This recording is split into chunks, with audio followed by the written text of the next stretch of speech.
309వ నామం రంజన్యై నమః. రంజని. రంజని అంటే రంజింప చేయనది లేదా రంజనము చేయనది అని అర్థం. ఒక వ్యక్తులు కానీ సన్నివేశాలు కానీ రంజింపబడాలంటే వ్యక్తుల ద్వారా జరిగే సంభాషణ, ఒకరి సాన్నిధ్యం వల్ల ఒకరికి కలిగే అనుభూతి బాగుండే విధంగా ఉండాలి. ఇలా చేయగల సామర్థ్యాన్ని రంజనం అంటారు. చోటులో అంటే ప్రదేశంలో అస్తిత్వం మాత్రమే ఉంటే ఇది సాధ్యం కాదు. అస్మిత్వం ఉంటే ఇది సాధ్యమవుతుంది. అస్తిత్వం మాత్రమే సరిపోదు, అస్మిత్వం కూడా కావాలి. అంటే చోటంతా తానే అయి ఉండడం అన్నమాట. ఇది అమ్మవారికే చెల్లుతుంది, ఇది ఆవిడికి మాత్రమే సాధ్యమవుతుంది. మిగిలిన ఎవరికైనా చోటులో కొంతమేరకు మాత్రమే అస్తిత్వం ఉంటుంది, కానీ అంతటా అస్మిత్వం ఉండదుగా. అందుకని రంజింప చేయనది ఈ నామానికి అర్థం. ఇప్పుడు మనం మొన్న కళ్యాణ మహోత్సవం చేసాం.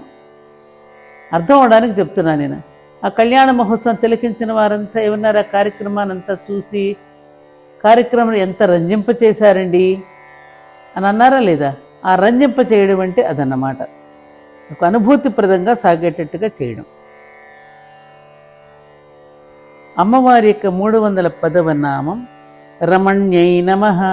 రమణి అంటే రమింప చేయునది. ప్రపంచం మనకు బాగుంటే ప్రపంచంలో రమ్యత్వం, మనం ప్రపంచానికి బాగుంటే మనలో రంజనీత్వం ఉన్నట్టు లెక్క.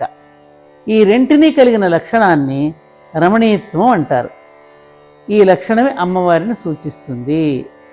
ప్రపంచం మనకు బాగుంటే ప్రపంచంలో రమ్యత్వం, మనం ప్రపంచానికి బాగుంటే మనలో రంజనీత్వం ఉన్నట్టు లెక్క. మనం ప్రపంచానికి బాగుంటాం అనేది ఉంటుందా నాన్న? ఉంటుందా? అమ్మవారి యొక్క నామం రమణి. రమ్యత్వం, రంజనీత్వం, ఈ రెండును ఒప్పు లక్షణము కలిగి అమ్మవారు అని ఈ నామానికి అర్థం.